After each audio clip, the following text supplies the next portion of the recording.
اب قرآن کی تلاوت کیونکہ ذکر ہے تو اسی ضمن میں باقی ذکر کا بھی اللہ نے تذکرہ کر دیا کہ قرآن کی تلاوت کا حکم تو میں نے بیان کر دیا، ویسے جب اللہ کا نام لیا جائے تو کیسے لیا جائے، اس میں کیا کنڈیشن ہونی چاہیے۔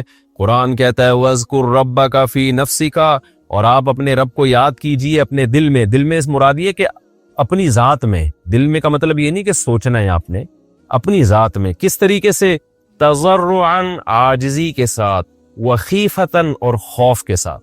اللہ کا ذکر بھی دھیان سے کرنا چاہیے۔ وَدُونَ الْجَهْرِ مِنَ الْقَوْلِ، اور قول میں جہر سے کچھ کم۔ کیا مطلب اتنی زور سے اللہ کا ذکر کرنا کہ چیخو پکار میں آ جائے، یہ قرآن کی نظر میں پسندیدہ کام نہیں۔ جیسے بعض لوگ لاؤڈ سپیکر کھول کے چیخ کے ذکر کر رہے ہوتے ہیں، یہ غلط ہے۔ تو دون الجہر من القول، قول میں جو جہر ہے یعنی اونچی آواز ہے اس اونچی سے تھوڑا کم ہو۔ تو علماء نے بیان کیا کہ اتنی آواز سے ذکر کرنا جائز ہے کہ کسی دوسرے کے آرام میں خلل نہ ہو، اور جہر مفرط نہ ہو۔ مفرط کا مطلب ہوتا ہے بہت اونچی آواز، تو ہلکی ہلکی آواز سے اس کا فائدہ کیا ہوتا ہے کہ آپ کا ذکر کی طرف دھیان لگا رہتا ہے۔ تو آہستہ آواز سے ذکر کرنا بھی جائز ہے، اس کا تذکرہ دوسری احادیث سے ملتا ہے، اور جہرن ذکر کرنا بھی جائز ہے۔ اتنا جہر جو ہلکا جہر ہو، اس کا جواز ہمیں قرآن مجید کی اس آیت سے پتہ چلتا ہے۔ اس سے بھی پتہ چلتا ہے کہ بعض لوگ جو ذکر جہری کو بالکل ہی ناجائز کہتے ہیں وہ بھی قرآن کی آیت کے خلاف ہے۔ تو ہلکی آواز سے ذکر کرنا کہ کسی کے آرام میں خلل واقع نہ ہو، چیخ و پکار کی صورت نہ بن رہی ہو، وقار آپ کا برقرار رہے، تو یہ ذکر بھی جائز ہے۔ قرآن کہتا ہے وَاذْكُرْ رَبَّكَ فِي نَفْسِكَ، اپنے دل میں یعنی اپنی ذات میں آپ اللہ کا ذکر کیجئے۔ یہ میں دل میں کا تذکرہ ذات میں اس لیے کر رہا ہوں کہ زبان سے جب تک ذکر نہیں کریں گے ذکر کا ثواب نہیں ملتا، دل میں سوچ لینے سے ذکر کا ثواب نہیں ملتا، خوب سمجھے۔ ہاں، اللہ کی عظمت کو سوچنا یہ ایک الگ فضیلت کی چیز ہے، لیکن جتنی احادیث میں تسبیحات آئی ہیں، لا الہ الا اللہ کا ورد ہے، چوتھے کلمے کا، تیسرے کلمے کا، اس کے لیے زبان ہلانی پڑے گی۔ جب تک زبان نہیں ہلائیں گے تو صرف دل میں سوچنے سے وہ تسبیحات کا ثواب نہیں ملتا۔ تو قرآن کہتا ہے بالغدو والآصال، اپنے رب کو یاد کیجئے بالغدو، صبح بھی، والآصال اور شام میں بھی، صبح و شام اللہ کا ذکر کیجئے۔ ولا تکن من الغافلین، اور غافلین میں سے نہ ہو جائیں، اللہ کو ہر وقت یاد رکھا جائے گا۔ اس آیت سے قرآن کی تلاوت کی فضیلت بھی معلوم ہوتی ہے، اور مطلق اللہ کا ذکر چاہے وہ تلاوت کی صورت میں ہو یا وہ سبحان اللہ، الحمدللہ، اللہ اکبر کی صورت میں ہو۔ کون سا ذکر سب سے افضل ہے؟ حدیثوں میں مختلف الفاظ وارد ہوئے ہیں۔ ایک حدیث میں آتا ہے افضل الذکر لا الہ الا اللہ، سب سے افضل ذکر لا الہ الا اللہ ہے، صبح و شام اس کا اہتمام کرنا چاہیے۔ دوسری حدیث میں آتا ہے کلیمتان خفیفتان علی اللسان ثقیلتان فی المیزان حبیبتان الی الرحمن، صحیح بخاری کی حدیث ہے کہ دو کلمے اللہ کو بہت محبوب ہیں، زبان پر بہت ہلکے ہیں، اور ترازو میں، میزان کے ترازو میں بہت وزنی ہے، سبحان اللہ و بحمدہ۔ تو اس لیے علماء نے کہا ہے جہاں بھی ذکر میں یہ الفاظ آئیں گے نا، سبحان اللہ والحمدللہ والے، یعنی اللہ کی تسبیح بھی ہو اور حمد بھی ہو، تو وہ ذکر بھی بہت افضل ہوگا اس حدیث کی روشنی میں۔ وجہ کیا ہے؟ سبحان اللہ کا مطلب ہوتا ہے اللہ ہر عیب سے پاک ہے، اور الحمدللہ کا مطلب کیا ہوتا ہے؟ تمام تعریفیں اللہ میں۔ تو آپ بتائیں کسی کی تعریف اسی طرح ہوتی ہے کہ آپ ہر قسم کے عیب کی نفی کر دیں اس سے۔ جب ہم دنیا میں کسی کی تعریف کرتے ہیں تو یہ بھی کہتے ہیں کہ یہ اس میں یہ برائی بھی نہیں ہے، اس میں یہ برائی بھی نہیں ہے، اس میں یہ برائی بھی نہیں ہے، لیکن اس سے تعریف کامل نہیں ہوتی، پھر ہم اس کی اچھائیوں کو بھی ہائی لائٹ کر رہے ہوتے ہیں۔ تو اگر صرف کسی کی اچھائی بیان کی جائے، اس میں یہ وہم ہوتا ہے ٹھیک ہے بھئی اچھائیاں تو ہیں لیکن ہو سکتا ہے برائیاں بھی ہوں اس میں، اور اگر کسی میں صرف یہ کہا جائے کہ اس میں یہ برائیاں نہیں ہیں، تو ہو سکتا ہے بھئی برائیاں نہ ہو لیکن یہ بھی تو ممکن ہے اچھائیاں بھی نہ ہو۔ تو اس لیے کامل تعریف کسی کی یہی ہوتی ہے کہ برائی کی نفی کی جائے کہ اس میں کوئی برائی نہیں ہے، اور اچھائی کو ثابت کیا جائے۔ تو سبحان اللہ کا مطلب اللہ ہر برائی سے، ہر عیب سے، ہر عجز سے پاک ہے، اور الحمدللہ کا مطلب دنیا میں تعریف کے قابل جتنی بھی چیزیں ہیں وہ ساری اللہ میں موجود ہیں۔ تو اس لیے جہاں بھی یہ الفاظ آئیں گے نا، سبحان اللہ والحمدللہ یا سبحان اللہ وبحمدہ، تو مطلب ایک ہی ہے، اللہ کی میں تسبیح بیان کرتا ہوں یعنی ہر عیب سے پاک ہے یہ بیان کرتا ہوں، وبحمدہ اور اس کی حمد کے ساتھ بیان کرتا ہوں، یہ بتاتا ہوں کہ اس کی تعریف بھی ہے یعنی وہ قابل تعریف بھی ہے۔ تو جہاں بھی ایسے الفاظ آئیں گے سبحان اللہ والحمدللہ ولا الہ الا اللہ واللہ اکبر یا سبحان اللہ وبحمدہ، تو اس بخاری کی حدیث کی روشنی میں وہ کلمہ بھی بہت زیادہ فضیلت والا ہوگا۔ اور قرآن سے بھی پتہ چلتا ہے کہ اہل جنت کا بھی یہی کلام ہوگا۔ تو اس لیے ہمارے اکابر علماء بزرگان دین یہ سبحان اللہ و بحمدہ یا پھر سبحان اللہ والحمد للہ ولا الہ الا اللہ واللہ اکبر اس تسبیح کا بہت زیادہ اہتمام کیا کرتے تھے، تو اس کا ہمیں بھی بہت زیادہ اہتمام کرنا چاہیے۔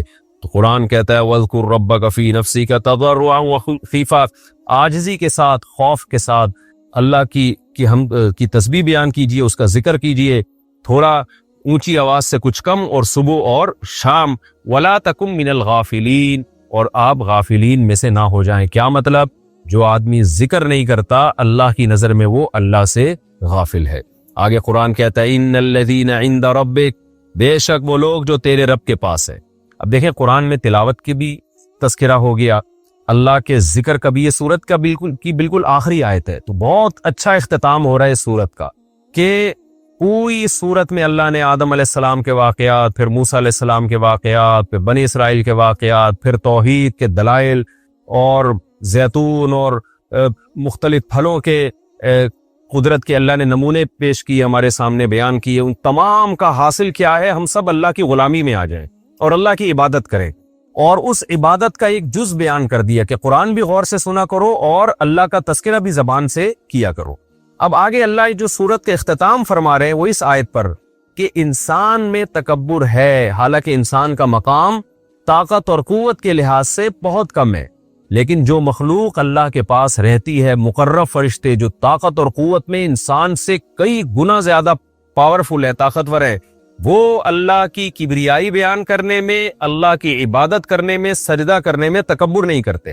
تو انسان تو مٹی کا بنا ہوا ہے، ناپاک پانی کا بنا ہوا ہے، وہ کیوں کبر کر رہا ہے اللہ کی عبادت کرنے میں؟ آج دیکھ لینا ہمارے جو لبرل لوگ ہیں، ان کو نماز پڑھتے ہوئے صرف یہ نہیں ہے کہ سستی ہوتی ہے، وہ نماز کو فضول سمجھتے ہیں۔ ابھی ایک لبرل ہے، ان کا بیان آیا اسی قسم کا کچھ کہ ان کو مولویوں سے وحشت ہوتی ہے، داڑھی والوں سے ان کو وحشت ہوتی ہے، پردے دار عورتوں سے ان کو وحشت ہوتی ہے، تو اسلام کے احکام سے وحشت ہوتی ہے، نفرت ہے ان کو۔ یہ تکبر ہے کہ جس خدا نے آپ کو ان احکام کو فالو کرنے کا حکم دیا، آپ اس خدا کو اپنی زندگی سے نکال رہے ہیں، آپ کو اس کے حکم کو فالو کرنے میں عار محسوس ہو رہی ہے۔ تو قرآن کہتا ہے ان الذین عند ربک، اے لوگو اگر تم میرا ذکر نہیں کرتے، مجھے یاد نہیں کرتے، مجھے سجدہ نہیں کرتے، میرے احکام کو فالو نہیں کرتے، کوئی بات نہیں۔